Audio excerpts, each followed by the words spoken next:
Midsummer in the Chilean Atacama Desert. As night falls, telescopes at ESO's observatories are just starting the night's observations. But all of a sudden, a strange phenomenon appears in the distance. What could this be? Let's take a closer look. It's the 20th of January 2015, and ESO photo ambassador Petra Hraulek is capturing the beauty of the Milky Way at the Lucia Observatory. Suddenly, a series of short-lived flashes of red light appear out of nowhere above the horizon.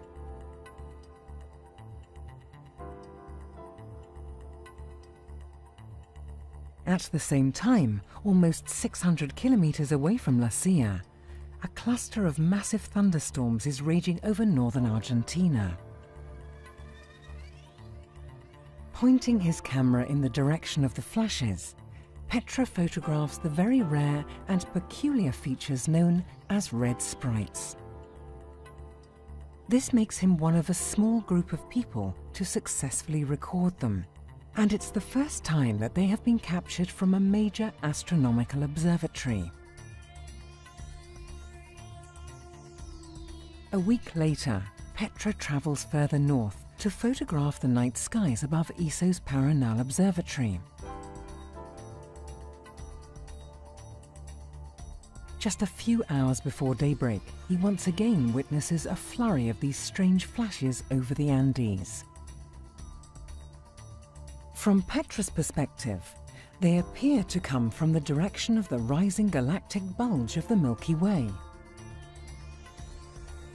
But they actually originate from another huge complex of storms over Argentina, more than 600 kilometers from Paranal.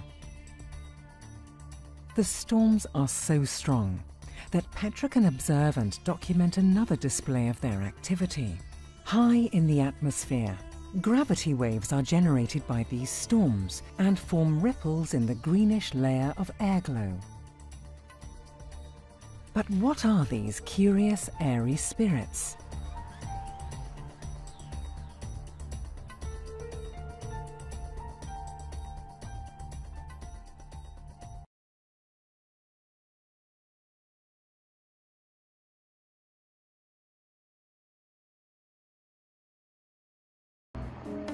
They've been waiting for the right kind of weather for a week. Finally, new storm clouds powerful enough to generate sprites have appeared. So if we go like here... If we don't see lots of sprites, and this starts to get more intense, then I may want to extend up. We should just... Go as soon as they get ready, I would say. Yeah.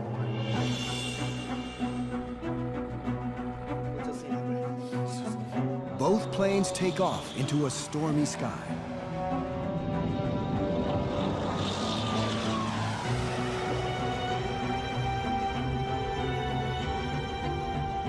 While Denver watches fireworks below, they prep the cameras and get ready. 30 seconds. They start to see flashes of lightning below.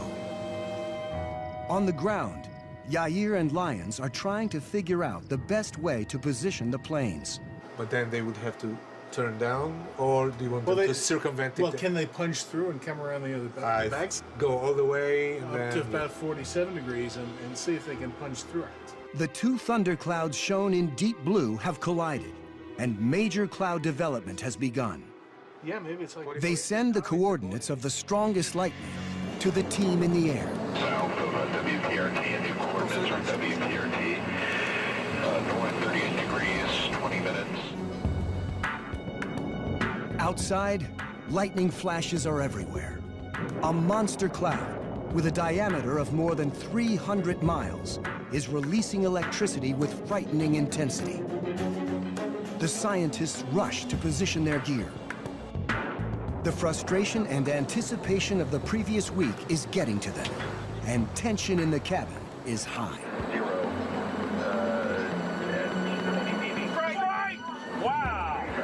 That's a heck of a sprite there. Did you get it? For an instant, a giant red flash appeared.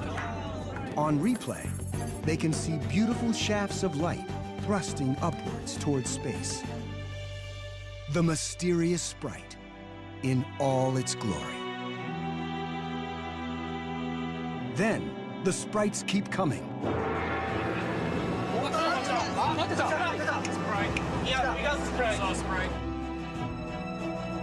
On board, the team reviews the stunning and unique images. This sprite was shaped like a mangrove tree. It's been captured in more detail than any sprite until now. Just like its name, this sprite evokes a fairy with wings.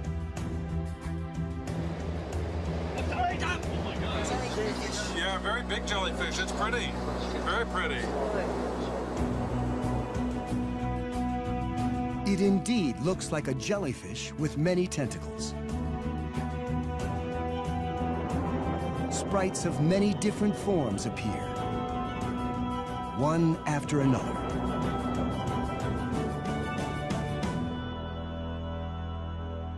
Seen up close, they have a variety of shapes. Eventually, a sprite appears that demands special attention. This is spectacular. The umbrella-like top of this sprite reaches an altitude of around 60 miles. That's the altitude of the airglow layer that appeared in Furukawa's footage from the International Space Station. The image confirms that sprites interact with the ionosphere.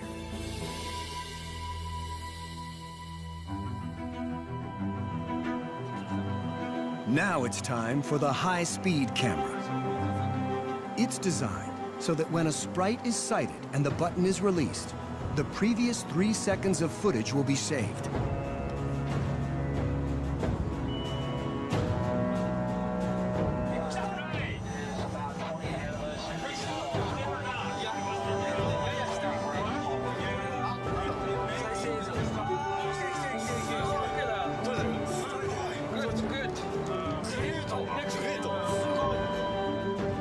This is the momentary flash of a sprite taken by the super-sensitive camera. And when shot by the high-speed camera, it looks like this.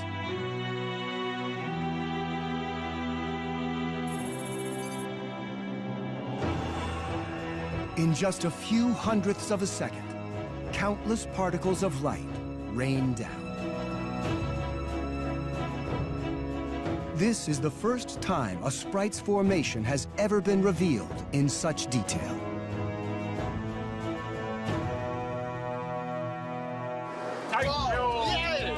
During the night, 14 sprites were captured by the high-speed camera. 8,000, yes, very good.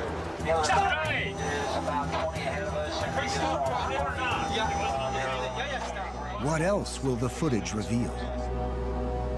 With great expectations, they return to the ground. Not too bad, huh?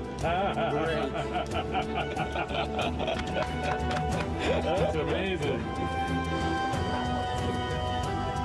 It was fabulous. It was amazing. I haven't seen anything like that ever.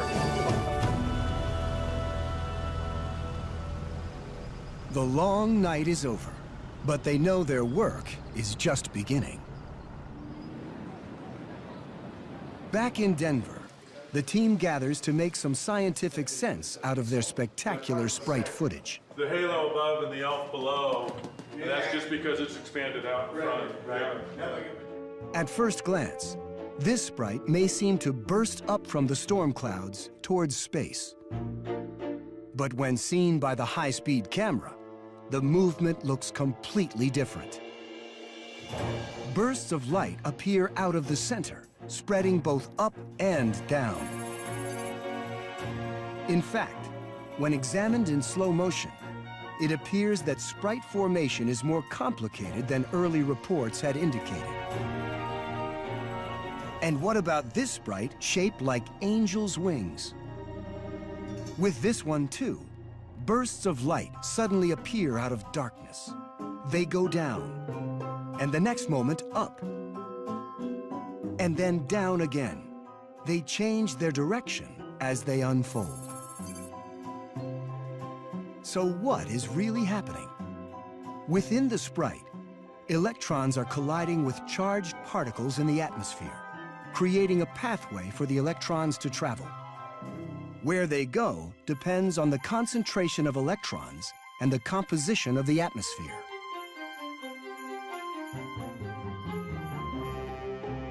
Sprites are beautiful and intriguing. But do they actually have a role to play in Earth's upper atmosphere? Yukihiro Takahashi is investigating the aftermath of a sprite. Once the electrons cut open a path, the atmosphere around it becomes highly electrified. Following the sprite's path, a large electric current continues to flow from the thundercloud to the ionosphere, which shows up as the airglow in many sprite images. The sprite flashes only for an instant, but at the moment when it flashes, a conductive path is created. The electrified path doesn't disappear when the flash ends, but stays there for a while. The effects are thought to last several seconds to minutes. The result is a massive transfer of electric charge in the space between the cloud and the ionosphere. The team also successfully captured a sprite from different angles, as they had originally planned, using high-speed cameras placed on the two aircraft.